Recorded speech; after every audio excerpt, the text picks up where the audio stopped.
Hey everyone, welcome back to an episode of the Lifestyle Practice Podcast. I'm your host, Dr. Derek Williams, and I'm excited to be with you today. This is a topic that I have wanted to talk about for quite some time. It's something that I have practiced personally over the past several years, and I want to kind of talk about my experiences with it as far as meditation and let you know kind of some of the research that's behind it, why I think the way that I do, because of the research and because of my own anecdotal experience. So, first, I want to start out with kind of what I first thought meditation was. When I, before I really had much experience, and even in the beginning, I kind of thought meditation was kind of like just a break from the rest of your day. It's an opportunity to kind of sit and de stress for a little while, to get your mind off of everything else that's going on. And that's not necessarily a bad way to look about it. To look at it, it is, somewhat accurate, but my perspective of meditation has changed over time. And the way that that has changed is now I see meditation as practice. There's a quote by a guy, Dr. Judson Brewer. He is a neuroscientist, psychiatrist, and author. Talks a lot about mindfulness and addiction. He's done research at Brown University. But the quote that is from him says, "Meditation trains your attention and awareness, just like lifting weights trains your muscle." I've talked about before on this podcast how muscle memory, the idea that if you repeat something enough, it becomes easier and your muscle just remembers how to do it.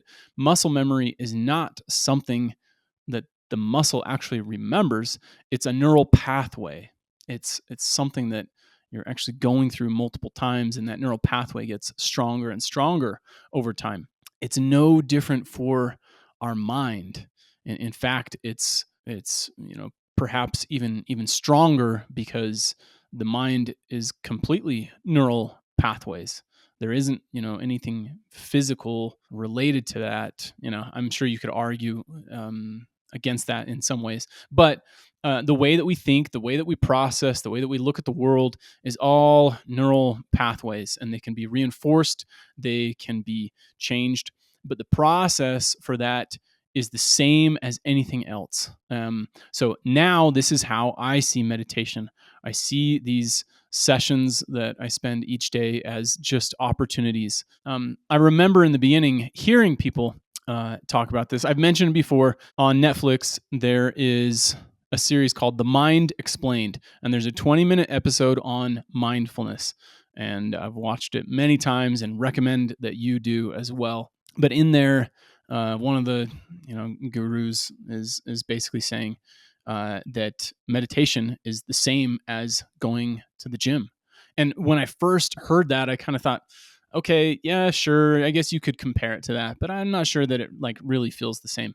And it's only been like in the last 6 months to a year that I've actually started to experience it in that way and to feel like the same way that I am in the habit of going to the gym, and it allows me to feel good about who I am and feel fit and be able to do a lot of other things throughout my day. It feels very similar with meditation.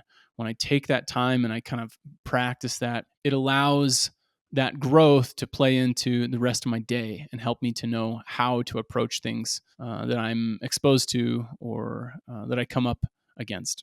So, one thing that's been really interesting to me is to see meditation as a form of training your mind. And it's done, in my opinion, like the best way is scaling. And I've talked about this a lot. I love the principle of scaling when it comes to learning, where essentially you try and make the very first go the easiest possible way to be able to maneuver or do something, and then over time you introduce one variable at a time, make it a little bit more difficult, and that's how you essentially grow.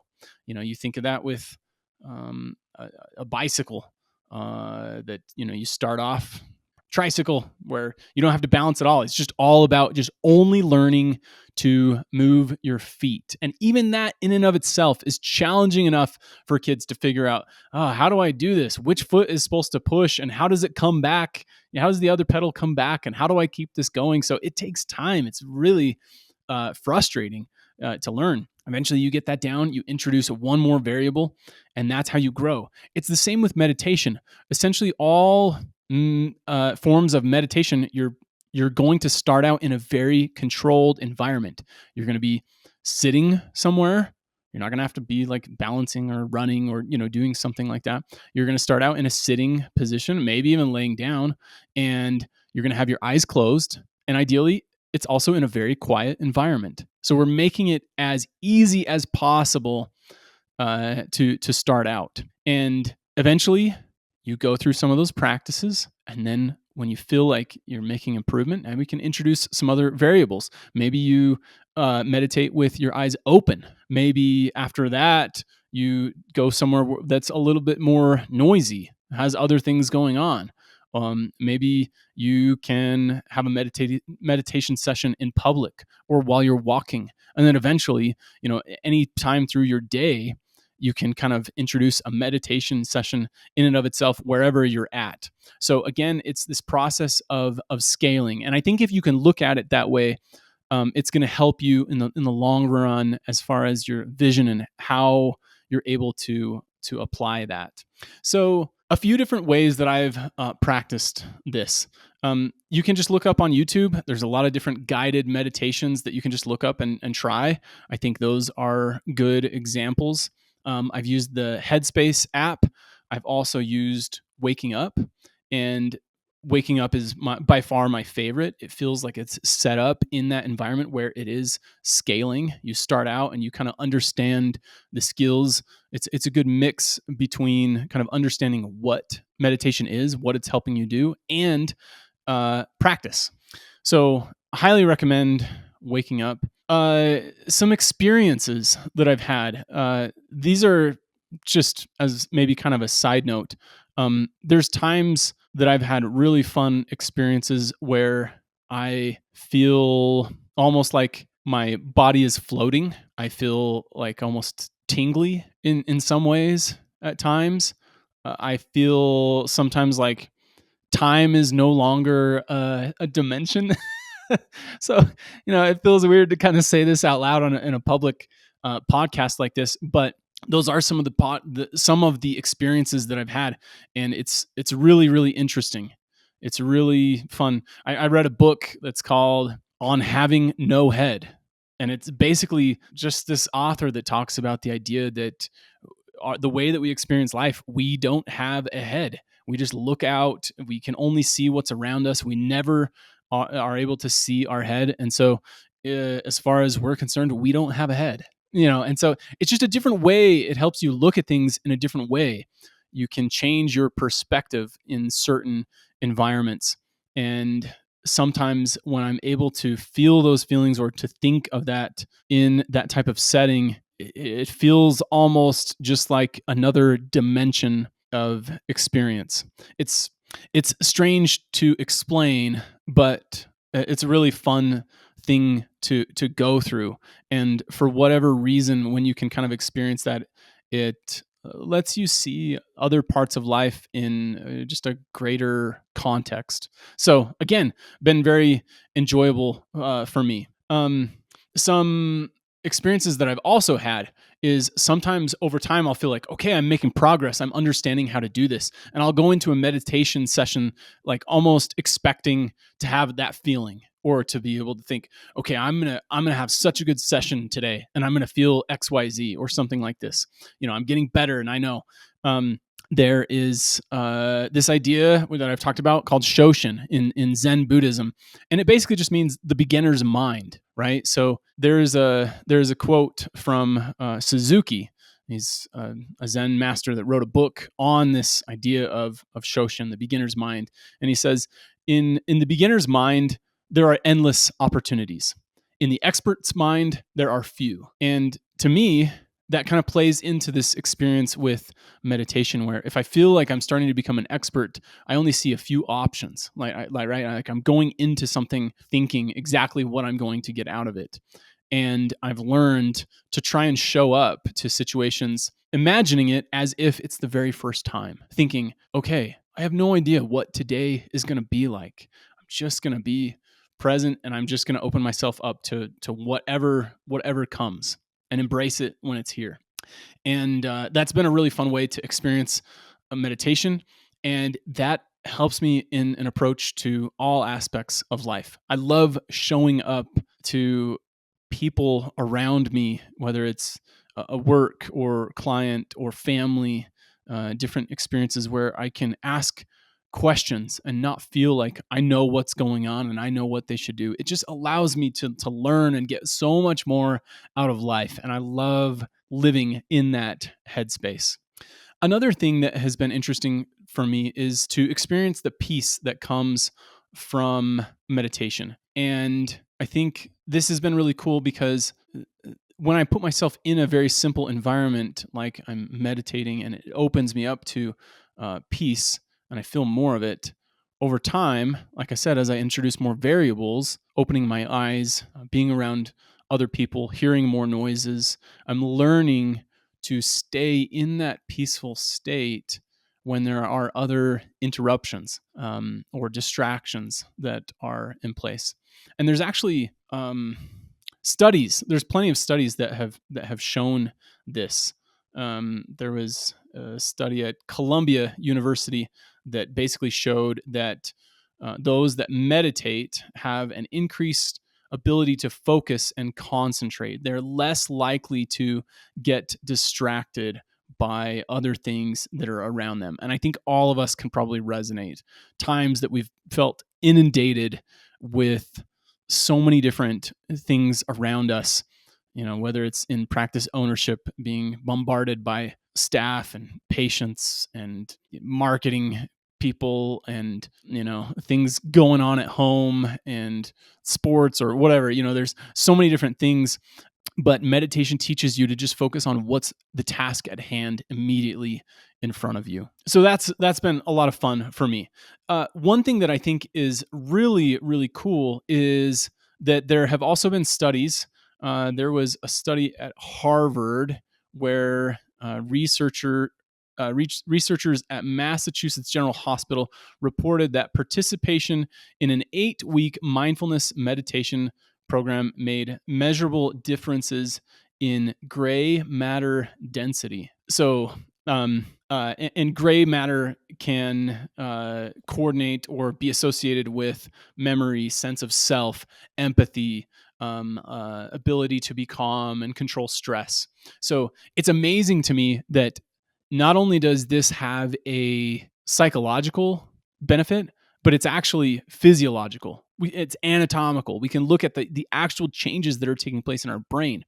And what that means to me is, again, we talk so much on this podcast about front loading the process. Put in the work and invest in yourself so that you can reap the rewards for years to come. If you can actually change some of your anatomy and biology to make it so that you can better handle certain situations, you can have more peace, you can deal with stress easier in your life, man, who wouldn't like to have that? And the last thing that I want to talk about is something that I have noticed is that my ability to relax and fall asleep at night has grown significantly as I have meditated. It has taught me kind of the same thing that I was saying before, that when I experience that peace during meditation and I eventually start to feel that with more obstacles introduced, I start to recognize that peace is always available to me. It's not like, I have to go somewhere quiet and close my eyes and do something. It's the only reason I'm not able to experience peace is because I allow myself to be distracted by other things that are around me. So it's a very similar process, I feel like, when you're going to bed.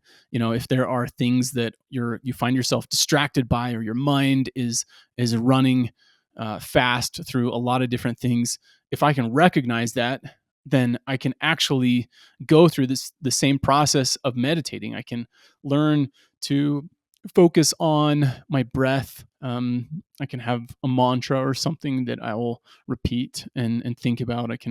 I'm in control, basically, is what I'm saying. I'm more in control than most of us would like to think. Most of us would like to think that we're not in control of our thoughts and where our mind goes and what happens. It is challenging and it takes time and it takes practice. But just like I said at the very beginning, this is not something that you just do and you check off the list. It's something similar to going to the gym, where if you want to make improvements and you want to see benefits in your life, it's just something that you have to adapt and implement. So I hope that you were able to take away some good things from this. So I think my lasting message comes down to a few things in relation to practice ownership, right? So I talked about the ability to focus on the task at hand. If you are able to not get distracted by interruptions and things around you, do you think you're going to be more productive in your office? Do you think you'll be faster at procedures? Do you think that you'll be more tuned in to communication with patients if you're actually able to listen to what they're saying and not feeling pulled away? Whatever task is in front of you, you're going to be able to focus on it. It is going to make you so much more productive, and I've experienced that now as well. When I have tasks or things that I'm focusing on, I feel more productive in life in the last year than I have been the previous 35 years of my life. And I think, by and large, this has a lot to do with that. Is the ability that I've grown through the practice of meditation. The last point that I made with the benefit of sleep. There was a study at Harvard that kind of took two different groups of people that had, somewhat symptoms of insomnia, and they broke this group into two different groups. One where they were just taught about mindfulness. They were taught about meditation approaches and gone through 8 weeks of that. The other group was just taught about sleep, taught like the importance of sleep, how to get better sleep, those kinds of things. And the group that just focused on mindfulness and meditation saw a much higher reduction in symptoms of insomnia and had better sleep quality. And I've been saying this for years, but sleep is something that I have always not been willing to compromise on. And this is something that has continued to kind of improve the quality of sleep that I get. And in my opinion, this is something that is, again, going to make you more productive in your practice.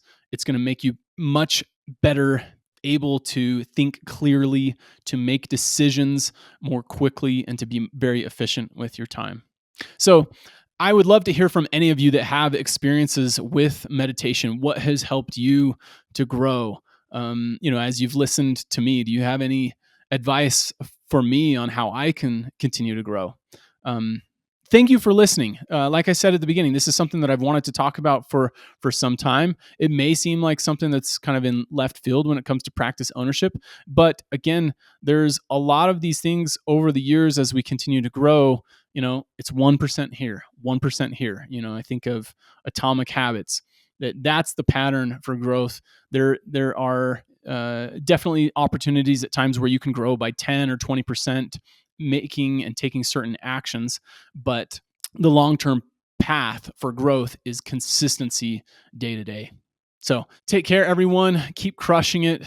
Never take anything off the table. Look at all your options and consider yourself free and able to go any direction that you would like. If any of you want to reach out to Matt or Steve or myself, reach out to us at Matt, Steve, or Derek at thelifestylepractice.com. Take care, everyone. We will talk to you next time. Sicker than your average, sicker than your average.